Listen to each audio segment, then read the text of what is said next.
యేసుక్రీస్తు నామములో దేవుని బిడ్డలారా, ఇది విజయనగరం జిల్లా కురుడి అనేటువంటి ప్రాంతం. ఇక్కడికి దాదాపు అరకులోయ ఒక 25 కిలోమీటర్లు వస్తుందండి. దేవుని బిడ్డలారా, ఇప్పుడు మేము కొండల పైన ఉన్నాము.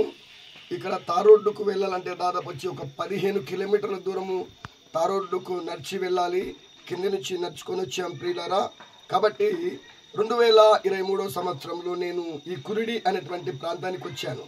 వచ్చినప్పుడు ఈ సహోదరుడు ప్రియులారా, హెజ్రా అయిన పేరు, వారి ఫ్యామిలీ అనమాట ఇది. దేవుని బిడ్డలారా, ఆ రోజు నేను వచ్చి ఇక్కడే ఈ ప్రాంతంలో కూర్చొని ప్రార్థన చేశాను. ప్రార్థన చేస్తే దేవుడు నాకు ప్రేరేపించాడు, నాన్న ఇదిగో హెజ్రా, నువ్వేం చేస్తావంటే ఇక్కడ దేవుని సేవకులకు చిన్న రూమ్ కట్టున్నానా. 2వ రాజుల గ్రంథం 4వ అధ్యాయము 8వ వచనములో సునేమి పట్టణంలో గనురాలు దేవుని బిడ్డలారా ఎలీషాకు అక్కడ ఆమె ఇంటి ఆ గోడ మీద చిన్న గది కట్టించి ఆ గదిలో చిన్న పీట, దీపస్తంభము అన్నీ తయారు చేసి ఉంచినది.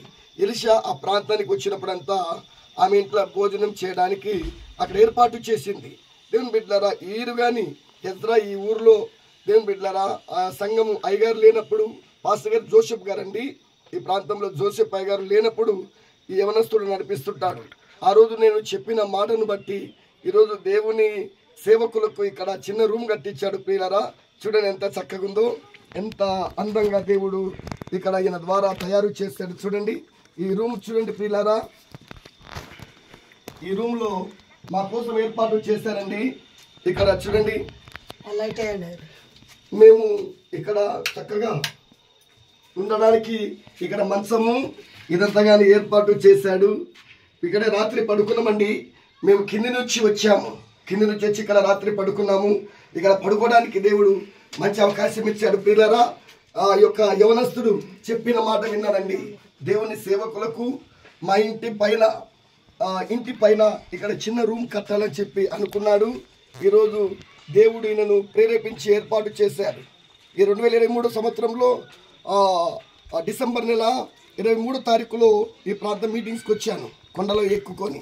కానీ ఈరోజు అయితే దేవుని బిడ్డలు నా మాట విని ఇక్కడ చక్కగా రూమ్ ఏర్పాటు చేశారు. కాబట్టి ఈ బిడ్డల కొరకు ప్రార్థన చేయండి. హెజ్రా గారి కుటుంబం, వారి ఫ్యామిలీ, వారికి ఇచ్చిన పిల్లల కొరకు మీరు ప్రార్థన చేయండి. ఇది భయంకరమైన పైన కొండల ప్రాంతం అండి. ఇక్కడ కార్లు రావు, ఆటోలు రావు, ఏమండి బస్సులు తిరగవు.